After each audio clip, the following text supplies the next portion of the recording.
Welcome to Eye on Africa. I'm Clarisse Fortuné, and these are the top stories from across the continent. Christians around the world are celebrating Easter, but in Nigeria, the festivities have been overshadowed by violence. Dozens of people have been killed in multiple attacks across the country. As tensions in the Middle East escalate further, their fallout is being felt far beyond the region. In Nigeria, Africa's largest refinery is operating at maximum capacity to help mitigate the crisis' full impact. Meanwhile, in Kenya, millions of kilos of tea remain stranded. But later in the program, moments of joy. In the DRC, tens of thousands of jubilant fans gave their football team a hero's welcome after securing qualification for the World Cup for the first time in 52 years.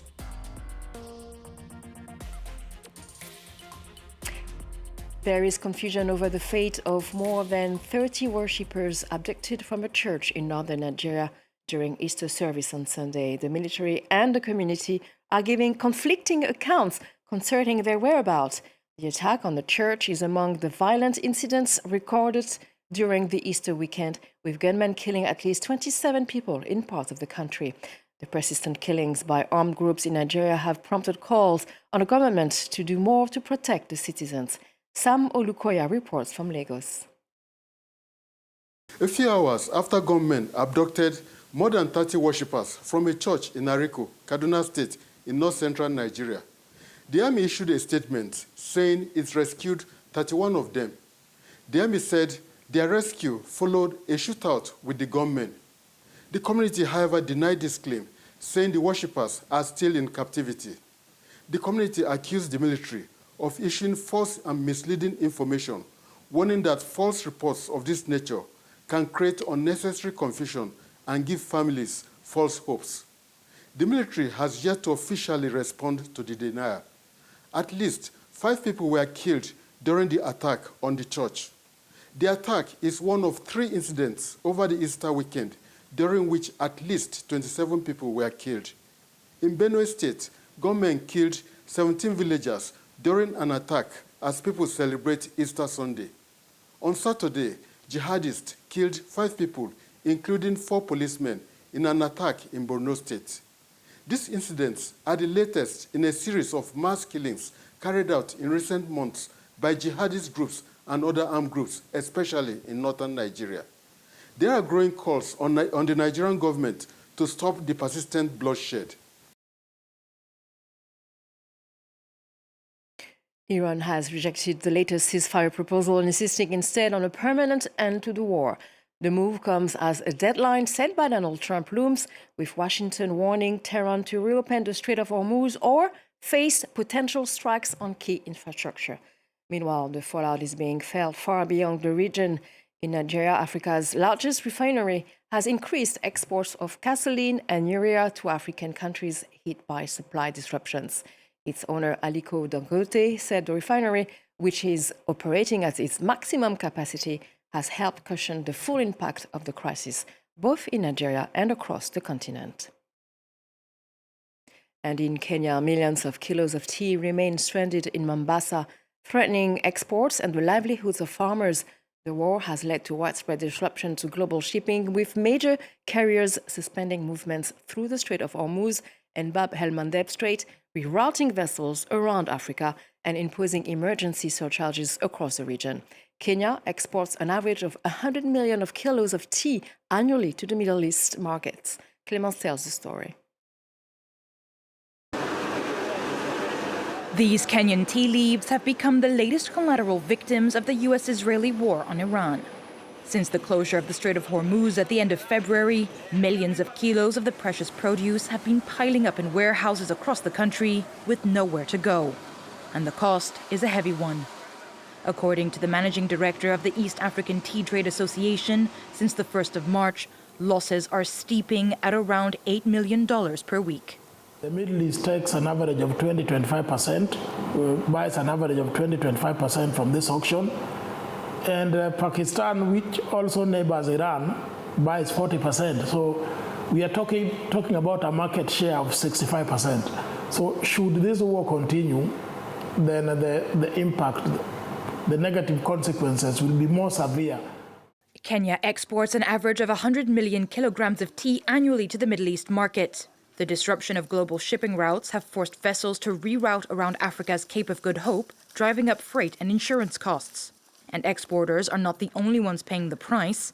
Across the country, Kenyan tea farmers are also bearing the financial brunt of the war. This tea subsector actually supports around millions of people in Kenya, actually small-scale farmers. And so if this war continues, we see so many people going hungry, children dropping out of school, and people skipping meals. The industry was already reeling from earlier geopolitical shocks. Before the Ukraine war, Russia imported 29 million kilos of Kenyan tea, but that has since dropped to 5 million kilos. Many believe the Kenyan government needs to develop new markets within the continent to stem the effects of global turmoil on the industry. And in other news and in brief, staying in the East, the Democratic Republic of Congo says it will begin receiving third country nationals deported from the United States under a new deal with the Trump administration, with Washington covering the costs. The agreement comes as Washington pushes a broader diplomatic effort in the region, including a peace deal between the DRC and Rwanda, alongside securing access to the country's critical mineral resources. The U.S. has already sent deportees to several African countries, including Ghana, Cameroon, Equatorial Guinea, and Eswatini.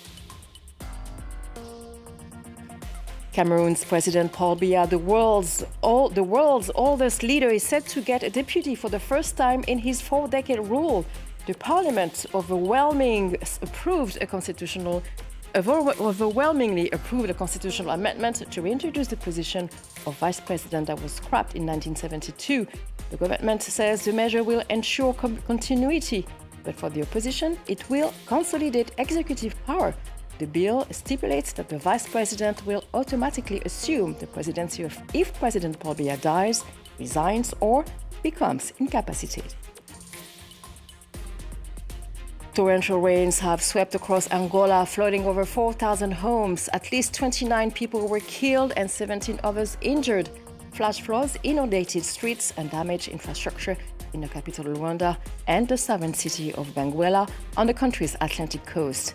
In the neighboring Namibia, the Zambezi River has risen sharply, forcing thousands of people living along its banks to flee their homes.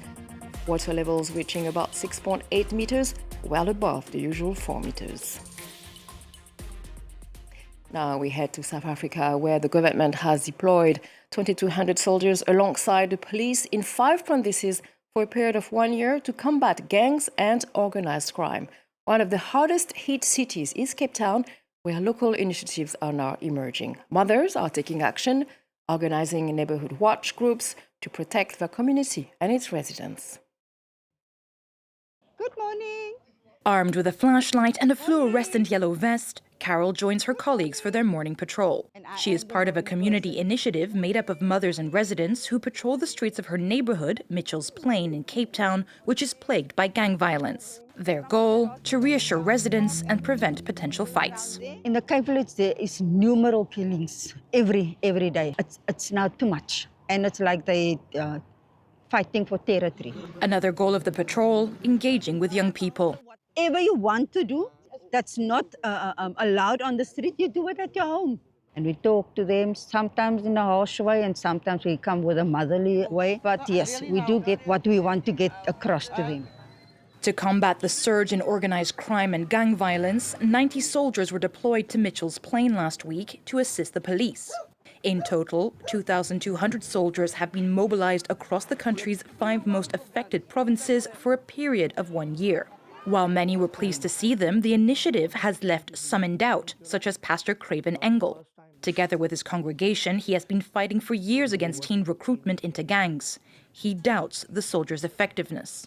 My fear is just that they are not trained and they cannot identify and detect who the transporters of violence is and who they need to really quarantine. The exceptional military mobilization is not the first of its kind. Similar deployments took place in 2019 and 2015 following xenophobic violence in Johannesburg.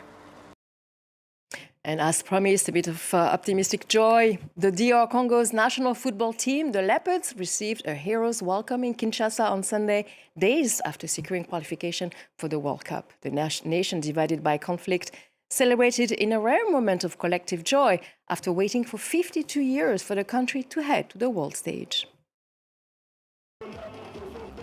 Elated football fans took to the streets of Kinshasa over the weekend as a national holiday was declared following a historic victory. For the first time in 52 years, the Democratic Republic of Congo has reached the World Cup. It was the culmination of a dramatic campaign for the Leopards, who eliminated African giants Nigeria and Cameroon before beating Jamaica 1-0 in the World Cup qualifications final. Taking to the stage amidst the proud celebrations, President Felix Tshisekedi revealed that the government had already presented the players with lavish gifts to celebrate their success. I promised them that if they took us to the World Cup, the Congolese people and the Congolese government would do whatever they asked. What I am about to tell you has already been done. Every Leopard player here has already been given a car and a house by the government.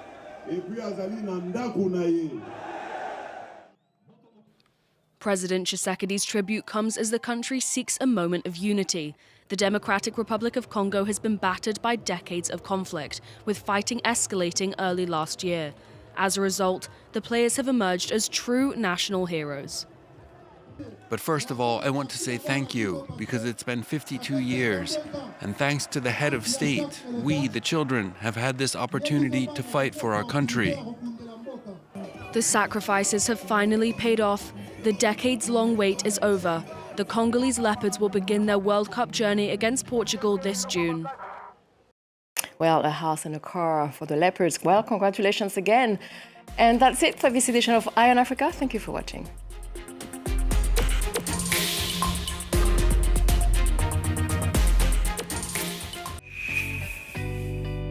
Hello, in this Europe Rendezvous, it's your turn to shine. Get on your smartphones, tablets, and cameras and take part in our big video competition about Europe here on France 24. If you're interested in the EU and you're either a high school pupil or a university student or a journalism school trainee, then this video competition is for you. You can choose one of two topics, either EU cohesion policy, look up what that is, or fake news about the European Parliament. Sign up on our platform and send us your videos before May the 4th. They should be between 1 and 4 minutes long. And the winning 6 videos will get major exposure on Europe Rendezvous here on France 24. On your marks, get set, go.